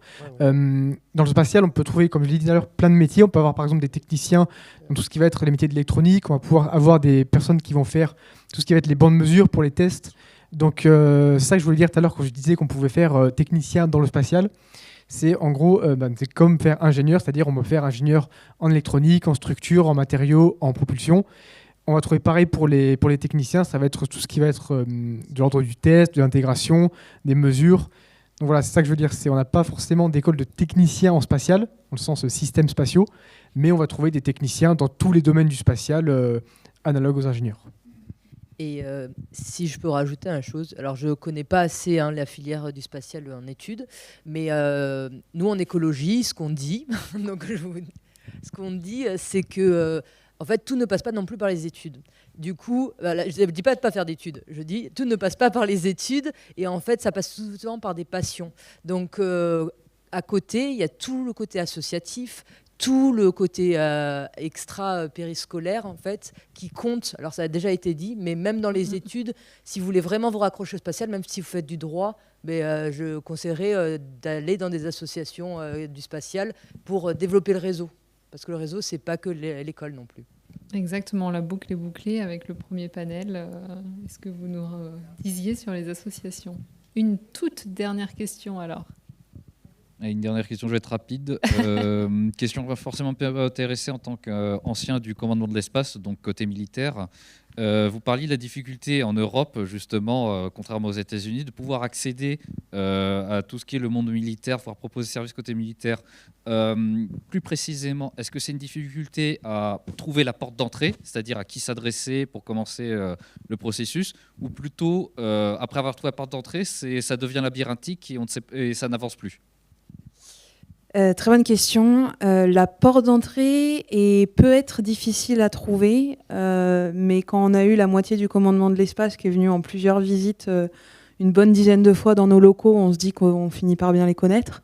Donc c'est une fois rentré que le labyrinthe commence. Et notamment, ça va peut-être changer avec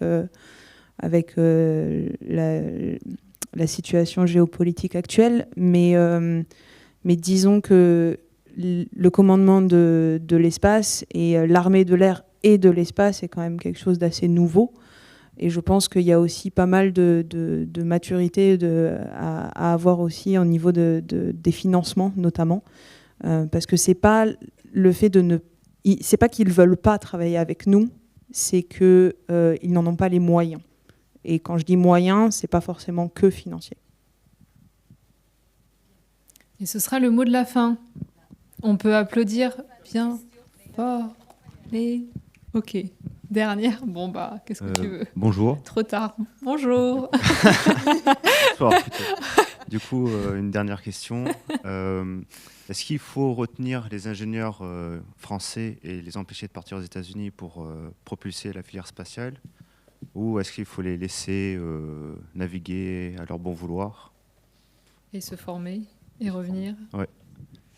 Vaste question. Je pense que pour le côté ingénierie et production, c'est pas trop un problème parce que il y a suffisamment d'attractivité.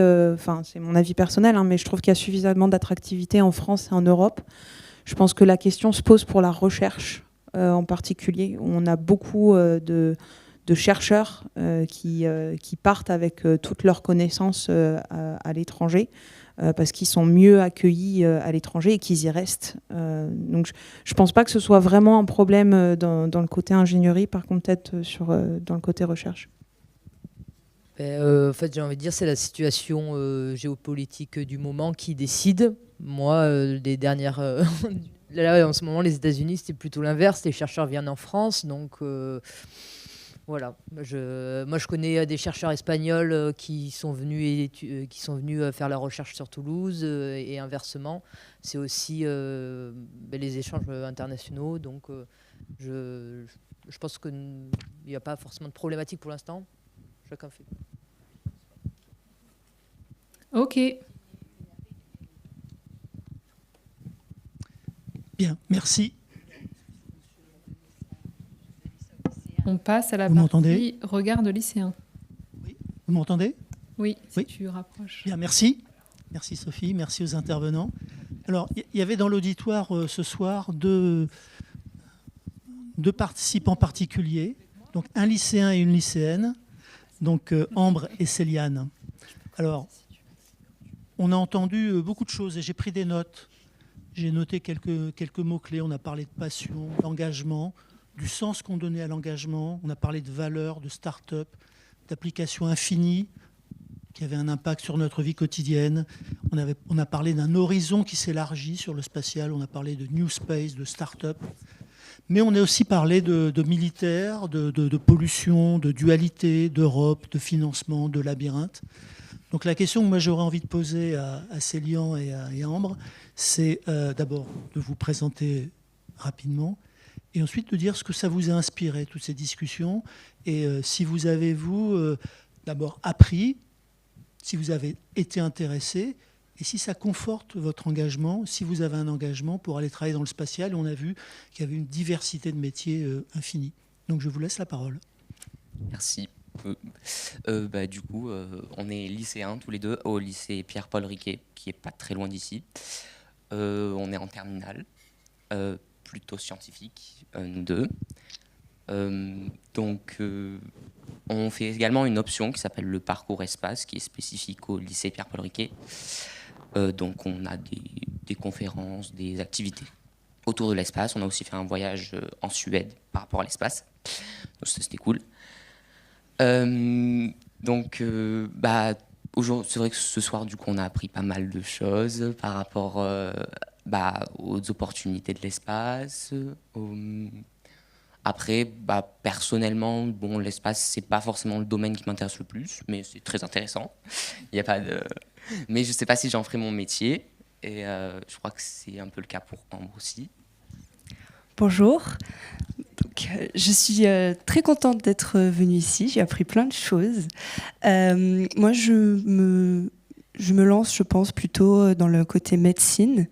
Mais l'espace, on a vu ça ouvre tellement de portes, il y a tellement d'opportunités que je pense que ça peut déjà être mon plan B. Si je décide de changer, ça m'intéresse beaucoup. Mais aussi, je pense que je peux confondre les deux, parce que j'ai eu une conférence de quelqu'un qui parlait de la médecine spatiale, médecin des astronautes. Du coup, je me suis renseignée, cette spécialité existe, voilà, et du coup, je pense que ça pourrait relier mes deux passions, voilà. Moi, dans l'espace, ce que j'aime plutôt, c'est l'astronomie. Voilà, j'ai participé à la Nuit des Étoiles avec Planète Science. Voilà, donc j'aime beaucoup observer le ciel avec les télescopes, le fonctionnement, etc. Voilà. Alors moi, j'ai une question pour vous quand même. Donc je comprends que vous n'allez pas nécessairement signer ce soir pour un poste dans une start-up, mais est-ce que de ce que vous avez entendu, on a parlé d'applications spatiales, de gestion de l'eau, de défense, de souveraineté, d'Europe, etc. Est-ce qu'en tant que futur citoyen, ce soir, vous vous êtes rendu compte qu'il fallait s'intéresser à l'espace et que ça pouvait avoir un impact sur votre vie quotidienne ? Oui, bien sûr. Comme on l'a dit en introduction, maintenant, l'espace, c'est vraiment partout. Ça aide beaucoup. Ça a été très développé. Donc dans le domaine de la défense, de l'armement, mais de l'écologie. Et l'écologie, actuellement, c'est important. Il faut sauver notre planète. Donc je pense que oui, l'espace, c'est un domaine qu'il faut vraiment développer et que rentrer dans ce domaine, ça peut nous apporter très loin. Voilà. Je pense la même chose, c'est des sujets qui sont très intéressants, qui sont parlants, même si c'est pas ce qu'on veut en faire de notre vie. Et bon, qu'on le veuille ou non, oui, l'écologie c'est important, donc c'est toujours très intéressant de se pencher sur ces sujets-là, qui nous concernent tous au final. Très bien, écoutez, merci, je pense qu'on peut les applaudir.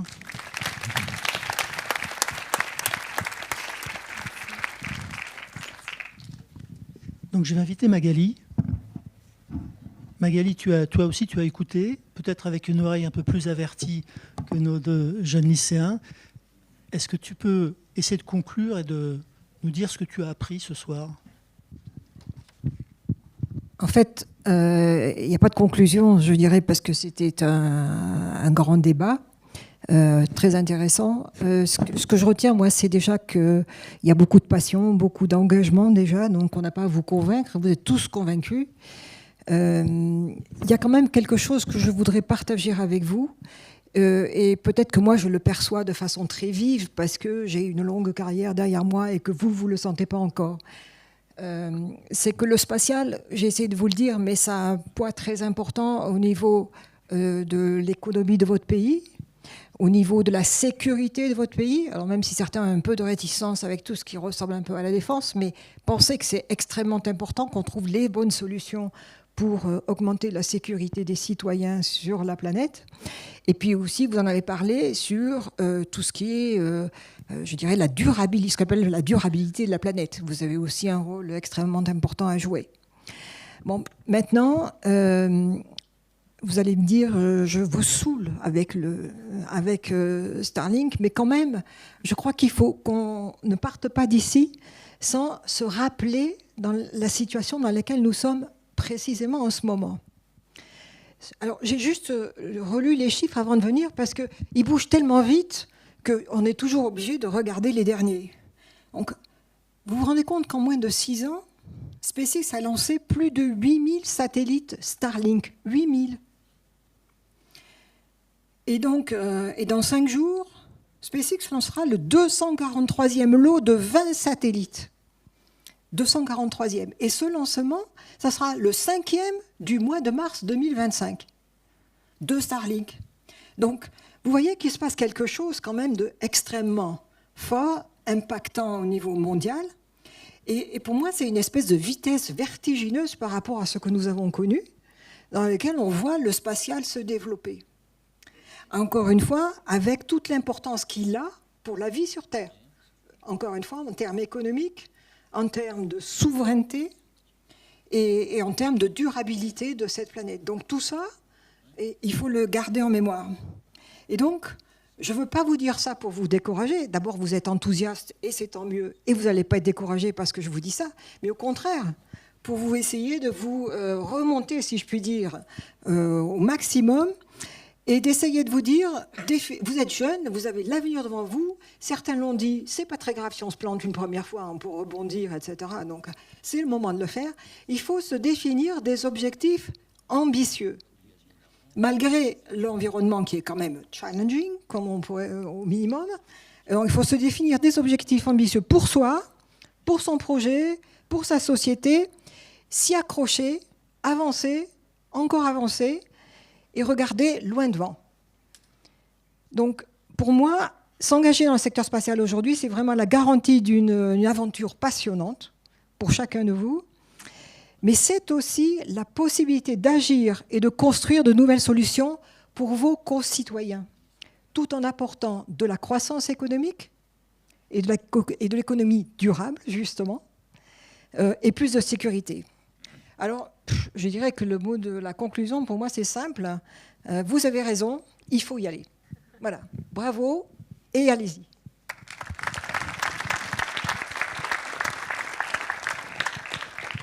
Merci Magali. Bon, donc effectivement, Toulouse est une capitale européenne du spatial. Certains d'entre vous dans la salle y ont contribué et on a l'impression, après les avoir entendus ce soir, que ça va le rester. Et pour quelques années, on les remercie. Donc je pense qu'on peut encore les applaudir.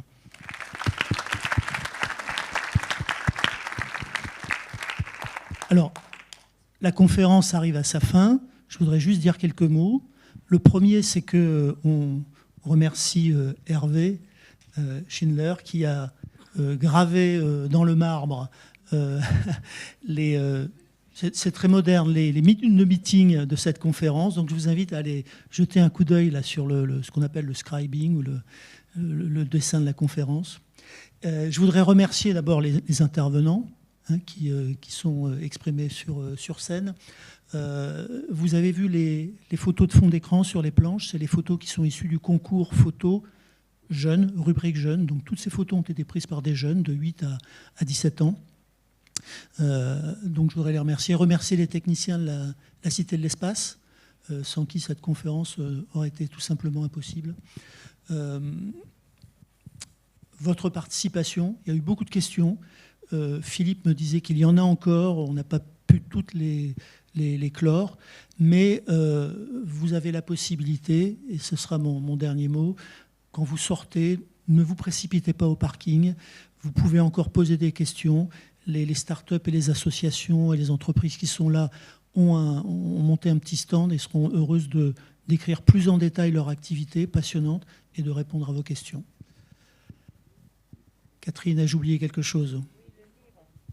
Ah, donc l'association a aussi le plaisir, je vais laisser Richard Claveau s'exprimer là-dessus, de remettre un livre passionnant sur l'espace qui a été écrit par Michel Lefebvre à chacun des intervenants.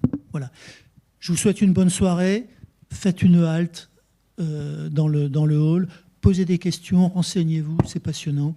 Richard, tu as la parole. Hier après-midi, je suis allé voir une vieille dame qui a 94 ans. Et je lui ai dit qu'on avait une réunion, une table ronde avec plein de jeunes ici et tout. Elle me dit « Ah, des jeunes !» Alors je vais vous faire un cadeau pour eux, je vais vous donner des livres.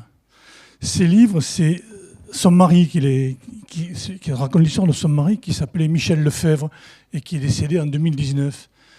Michel Lefebvre, c'est un des grands spécialistes de tout ce qui est surveillance des océans. Ça a été un des fondateurs du satellite Topex Poséidon, ce qui a été suivi d'autres satellites, notamment les Jason, et puis dernièrement de SWOT, que certains d'entre vous devez bien connaître, puisqu'au niveau de l'eau, ça va vous apporter pas mal de choses.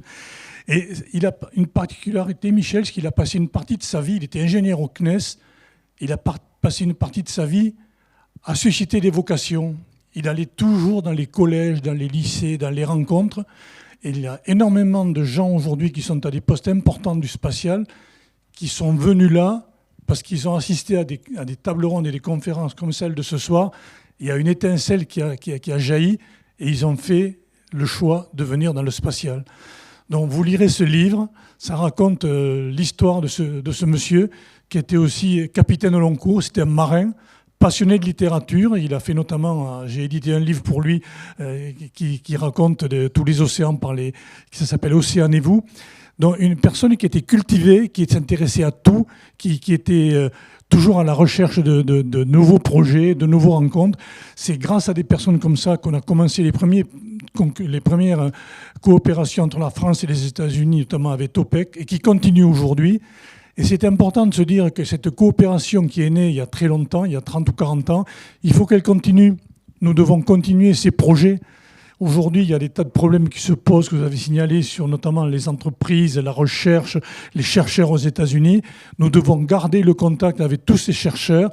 Il y a des mouvements aujourd'hui qui se créent. Il y a Stand Up for Science qui organise une réunion en vidéo ce soir à 21h. Moi, je vous fais passer ce message suivant. Lisez ce livre, voyez comment le spatial peut amener des énergies, développer des vocations. Allez-y, il y a plein de métiers, il y a plein de choses à faire. Et des personnes comme Michel, s'ils étaient là, elles vous diraient « on y va ensemble ». Merci d'avance pour lire ce livre et je vous en ai fait un à chacun d'entre vous. Voilà, merci.